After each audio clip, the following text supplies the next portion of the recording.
Alright, so I'm going to do this question from the linear algebra textbook. It is on the section about eigenvectors and eigenvalues.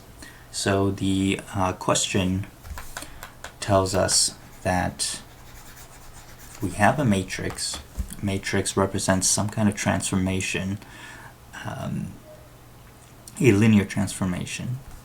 And this matrix has distinct eigenvalues. And if you remember, eigenvalues is kind of eigenvectors are those vectors that are only scaled by some scalar during a transformation. So this transformation, what it's telling us is that there are eigenvectors for this transformation which are not rotated but simply scaled. If we have a vector here, it only gets longer. It doesn't actually transform by some kind of rotation. So it tells us that that is true, and it asks us probably to find the eigenvectors. So the first step it asks for is to diagonalize it. Now to diagonalize, we can first find the eigenvalues. Actually, let me see. What is the explanation for diagonalization?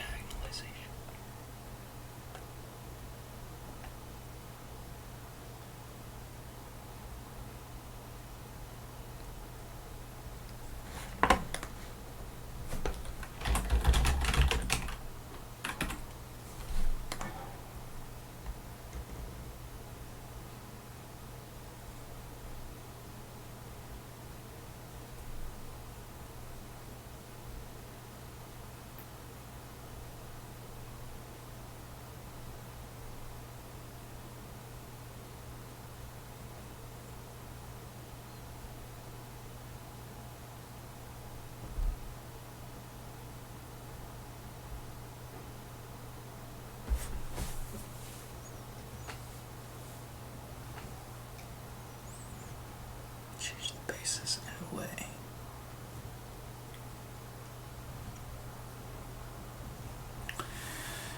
So what diagonalize means that we can change this matrix in a way that there are only things on the diagonal, and this way with respect to some sequence of bases. And because of this, if we write it in a different set of bases, the same transformation, is if we represent the transformation in it with a different set of bases, then we can represent the transformation in a diagonal. And basically this diagonal is saying that it is being transformed by each of these scalars. It's being stretched. Each of the basis vectors are being stretched, but not actually rotated. So that's what it means to diagonalize it. And a vector can only be diagonalized if there is a basis which that exists, which can be scaled. Not every matrix can be diagonalized, but given the question, we know that we can diagonalize it. So in order to find that, we want to find what are the scalars that we can scale this new matrix to. So these are going to be the eigenvalues of this matrix. So how do you find the eigenvalues of a matrix?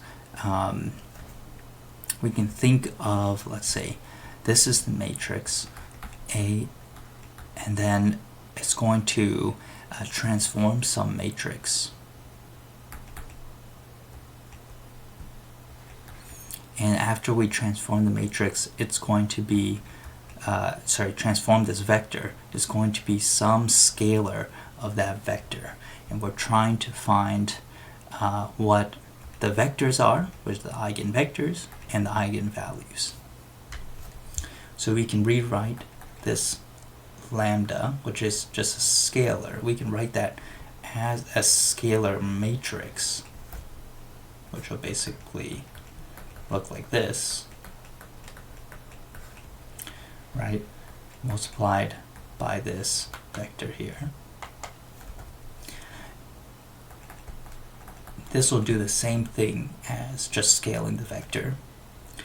And then we can move this to the other side. Equals 0, and pull out the vector here.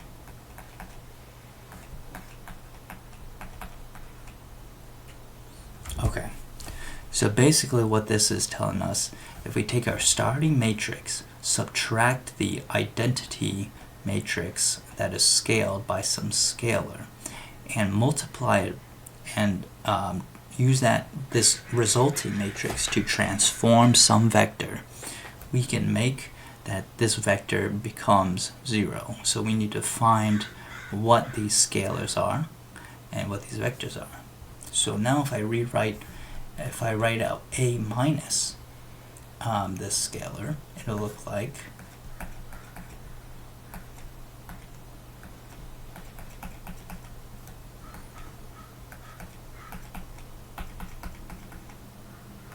so all I've done here is on this diagonal I just subtract this scalar. Because of this is, I just took this one, subtract this one, and it looks like this one. And then times some vector is equal to 0. Alright, now we know that this is only true when the determinant of this matrix is equal to 0, because the determinant is kind of how much you scale the area that is created by the what's called parallelepiped created by these vectors in this matrix. So if the determinant goes to 0, then this matrix converts this vector to 0. So now I'll find the determinant of this 3×3 matrix. So for finding this determinant, we can just use the formula. Let's see, what is this formula here?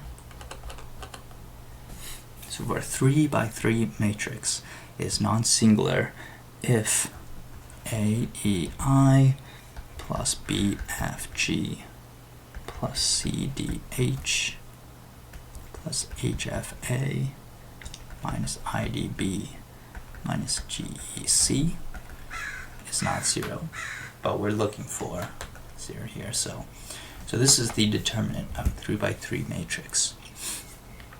This is something you have to memorize, but if you don't want to memorize it, you can Gaussian reduce this and then use the diagonal, multiply everything on the diagonal, and then do some sign changes and whatnot, scales, depending on what kind of Gaussian reduction you did. But since we have the formula here, we label this A, B, C, D, E, F, G, H, I. So AEI here is 1 minus lambda, negative 1 minus lambda, negative 1 minus lambda. That's AEI. BFG has a 0, so I'm going to ignore that. We're done with this, done with this. C, D, H, C, D, H. HFA has a 0, so we're going to ignore that one. Minus I, where's I? I, D, B, and then minus G, E, C. So that's the equation for the determinant.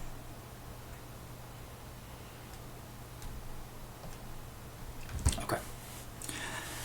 So now we have to simplify this. Let me just erase this. And what I'm going to do, I'm just going to, if I do this, I'm just going to swap positions here and write this as negative lambda plus 1 this one as negative lambda minus 1, negative lambda minus 1. Right. And I'm going to, now I can see this is a plus b, a minus b equals a squared minus b squared. So I'm just going to square these two. So that will just be squared minus 1. Then we've got this. In order to this, I'm going to draw this one out like this. This is kind of like a Punnett square, whatever. It's this, boom. Plus 1, I didn't need that plus. So then I'll add all of those together. That'll be negative this, minus this, plus this, plus this. Okay, so that is this step. Erase this. Okay, now 1 times 6 minus 2. So 6 times negative 2 is negative 12. So I'll write that there. Now this one is minus 12 times this, so let me write that, minus 12 minus that. And then this one, it's a 1 minus 1, so it's negative, but then I have a negative here, so I'm going to plus this. Okay, so let's simplify this part. I'm just going to multiply out these negatives here. So I just don't want to deal with those negatives. And then I'm gonna bring out these negatives as well. Okay, then we can simplify this section to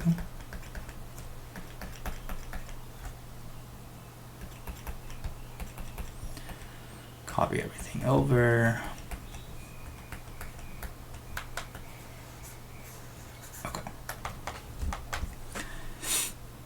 I'm just thinking this, I could probably do this in monim, probably better. Okay, so these 12s cancel out, these 1s cancel out, this lambda cancels out, so really we're just left with this, this, and this.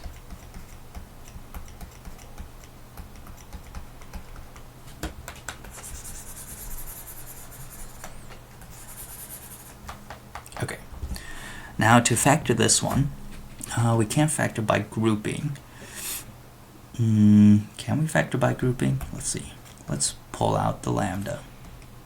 Let's pull out the negative lambda just so I don't have to work with the negative at the start. Let's be plus lambda minus 12.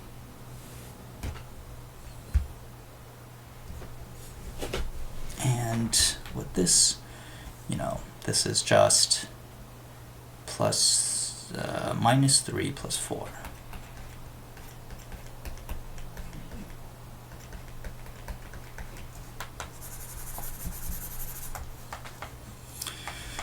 So remember, this is the determinant that we're calculating here, and we looking for a determinant that is 0. We're looking for some scalar that sends the vector to 0. So we found our scalars. Our scalars are 3, 0, and negative 4. So since these are scalars, if we diagonalize this, basically we can, this is the diagonal, because if we change the basis and then write the transformation in terms of those bases to the eigenvectors, then this will be our new matrix to transform them. We're only scaling one of the vectors by 3, one of the vectors by 0, one of the vectors by negative 4. Okay.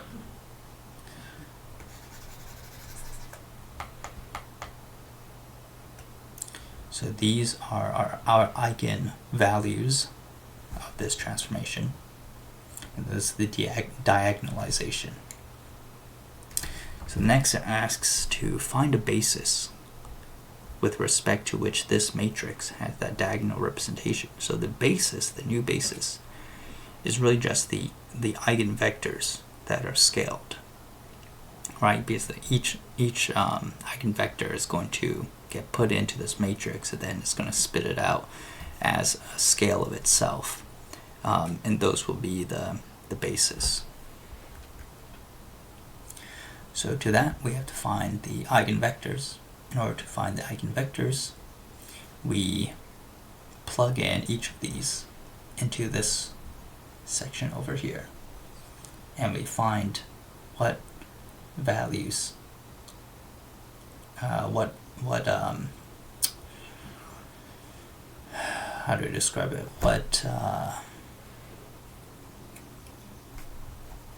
What vectors get sent to 0. So 1 minus, let's start with 3. So 1 minus 3 is negative 2. 2, 1, 6. Negative 1 minus 3 is negative 4. Negative 4.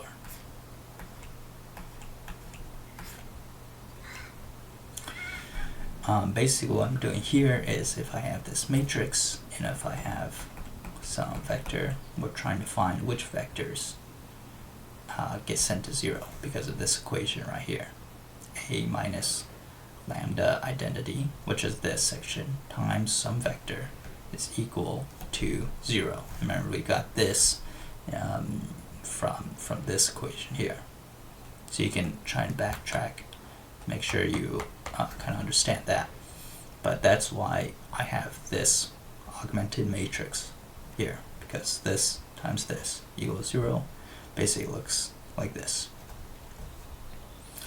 Okay, now we can solve this. So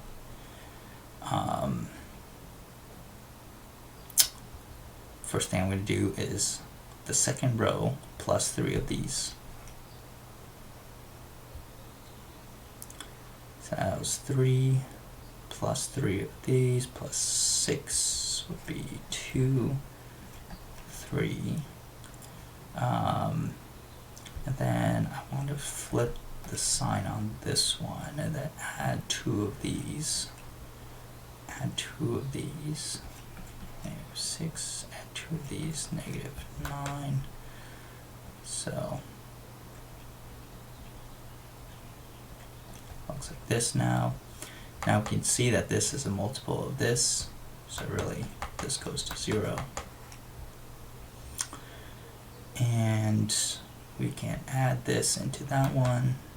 So negative 2 plus 2 goes to 0. Negative 4 plus 3 goes to negative 1.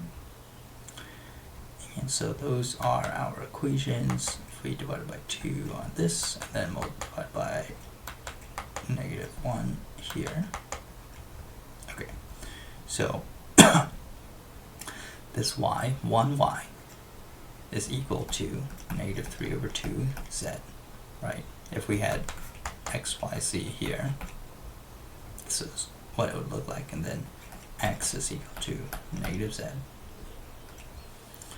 So if I write this as, if I parameterize this, this just looks like negative 1, negative 3 over 2, 1, z. Z, the z can be anything. Whatever z is, y has to be negative 3 over 2 of that, x has to be negative 1 of whatever z is. And so those are, that's the system of vectors for which is scaled by 3 during this transformation.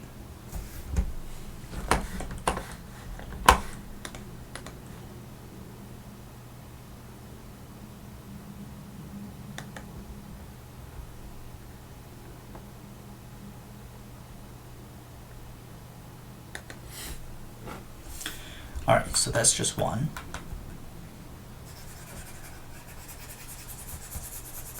Oh, that's do the others. So take 0, 1 minus 0, 2, 1, 0, 6, negative 1, 0, negative 1, negative 2, negative 1.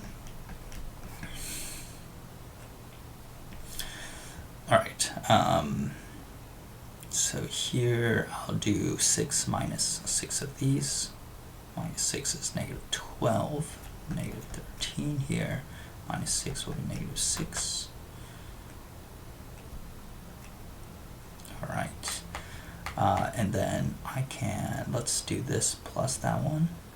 So this goes to 0, this goes to 0, this goes to 0.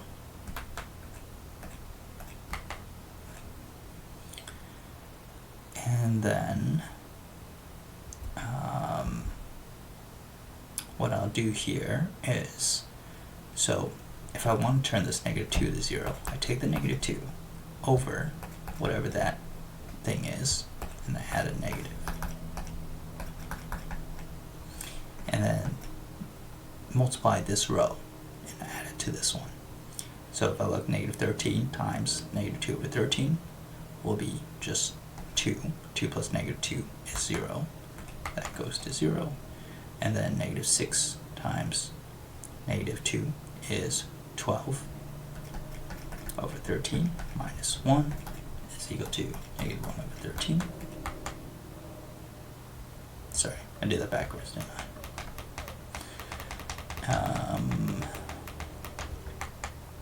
Negative 2 over 13 times negative 1 is just 2 over 13. And then add it to negative 6.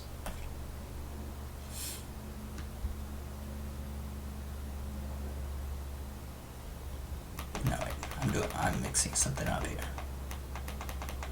Let's see. This was negative 13. Negative 2. What am I doing? Oh, I'm subtracting this by that. Negative 6 times this is 12 over 13. Negative 1 minus 12 over 13 is 1 over 13.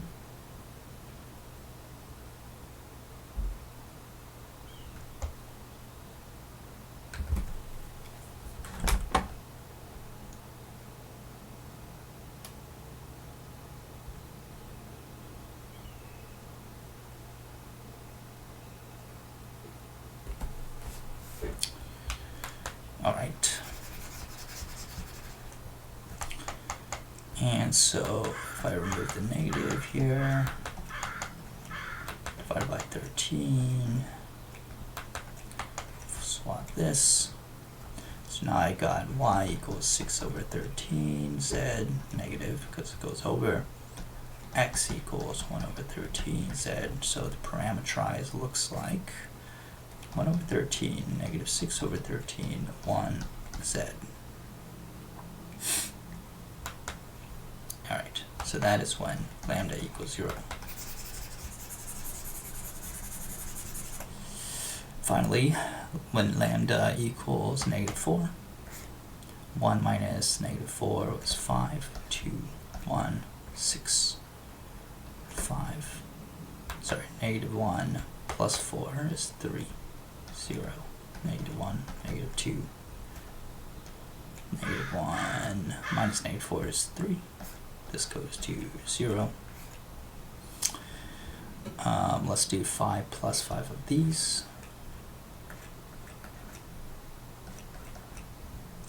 6 plus 6 of these. 6 negative 12. 6 plus 3 is 18. We notice that these are if we divide by negative 8, this goes to 1, this goes to negative 2, divided by negative 9, this goes to 1, this goes to negative 2. These are the same, so this goes to 0.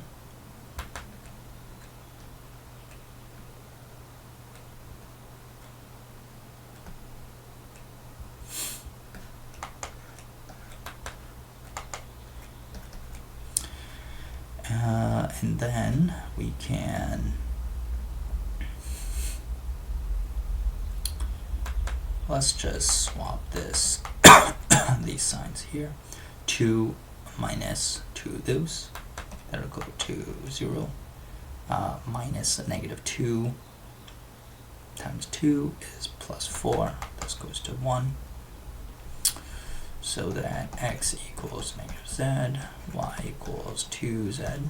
This will parameterize to negative 1, 2, and 1, z, when lambda equals negative 4.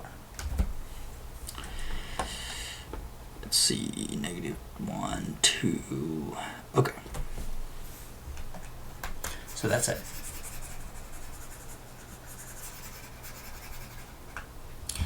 So we have these eigenvalues, 3, 0, negative 4. With each of these eigenvalues, we found the eigenvectors associated with them, given by these lines here. So, find a basis. So to find a basis, we can really we can use any value within this line. So let's just set z equals to 1. So our basis can be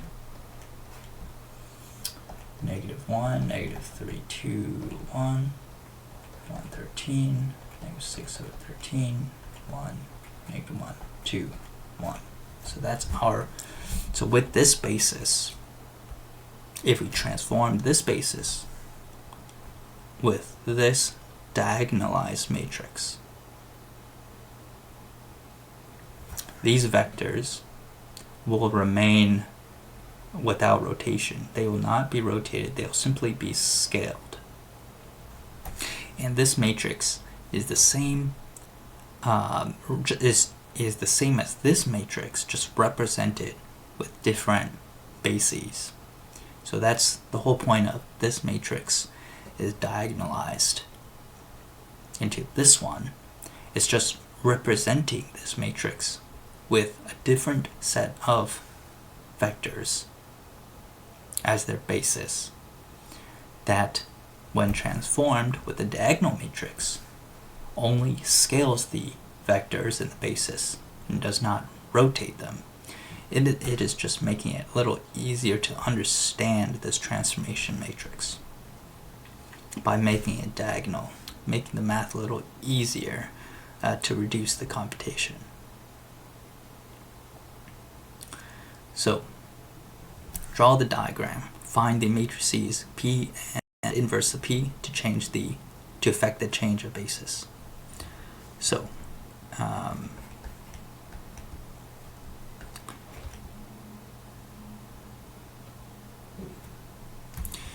I'll write this.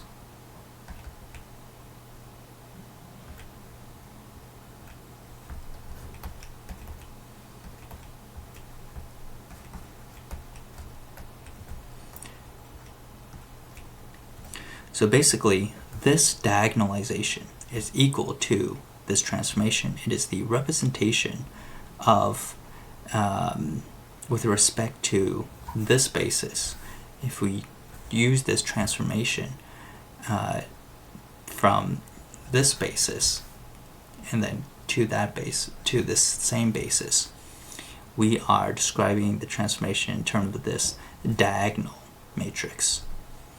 So here we can choose a different basis, but we can choose the natural basis.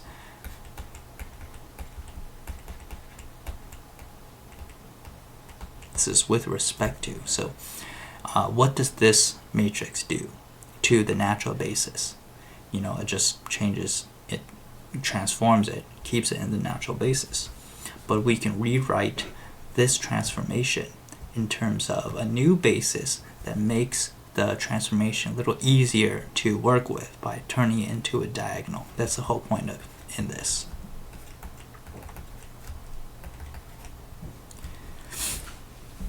And so the whole point is getting the diagonal, getting the eigenvectors, eigenvalues to be able to work with, easier to work with matrix that represents the same transformation except with a different sequence of vectors as its basis.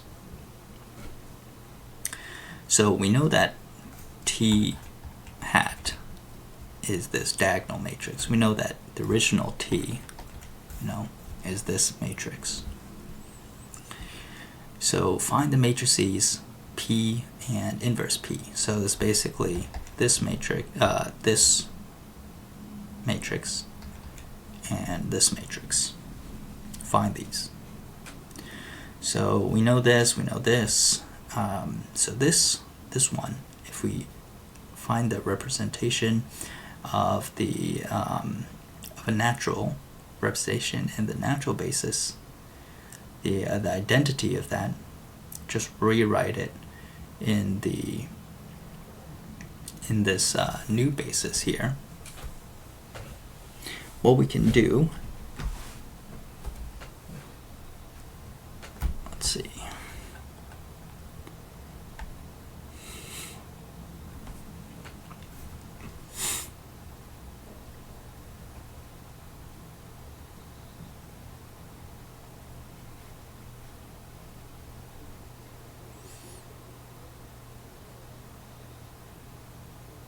So this movement is pretty easy to do.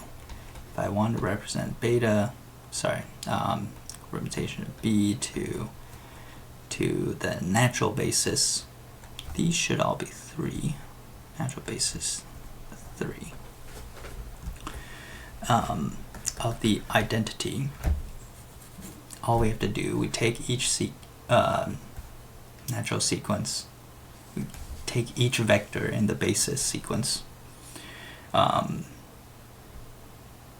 transform it through the identity transformation, which is just the same thing, and then write it in terms of the natural basis. So this is just equal to the same thing.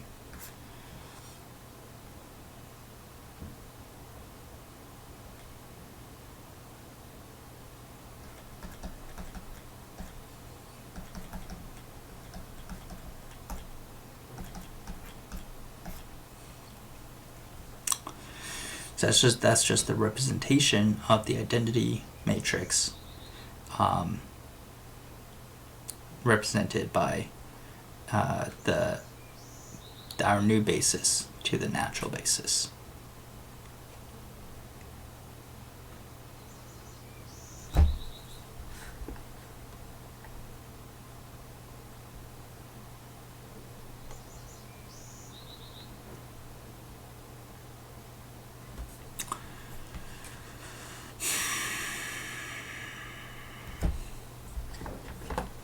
Basis. Each vector represents itself.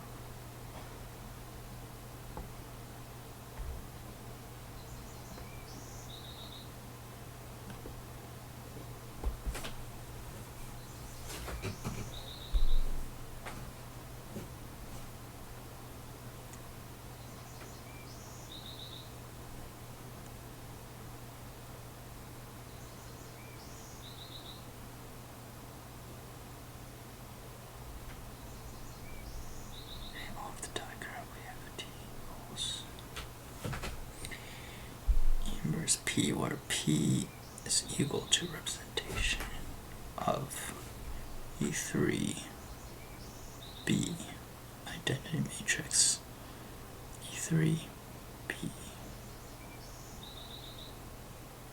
We take B, project it through the identity matrix, and then write it in terms of the natural basis.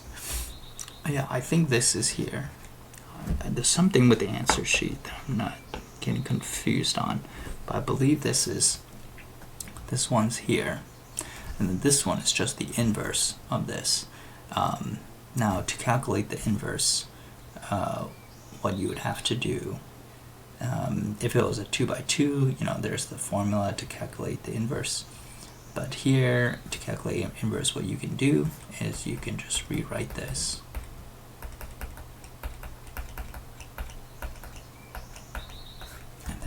Put the identity matrix over here,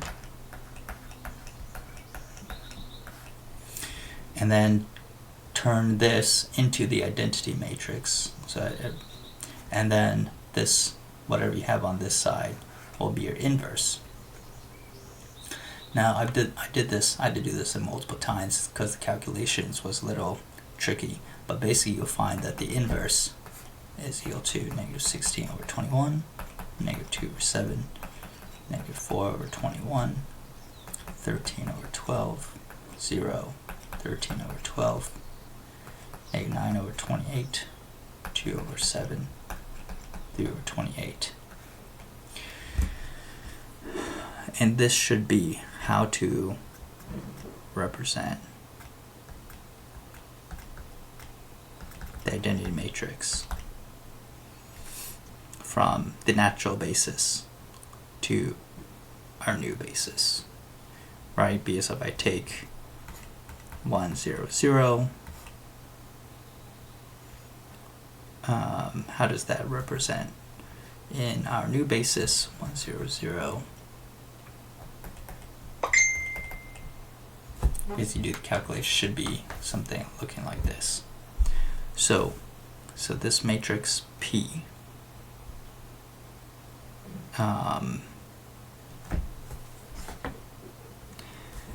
we know that the diagonalization, this diagonal matrix, or T hat,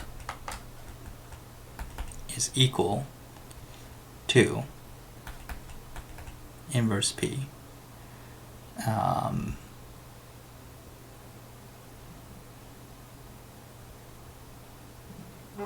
our starting matrix and P.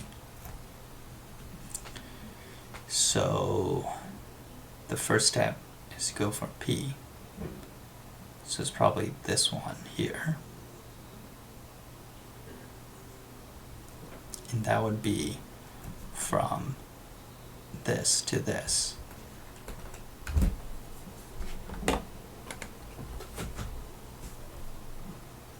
And then you go through T, so you start from here, go to here, then go through T, and then go through the inverse of this.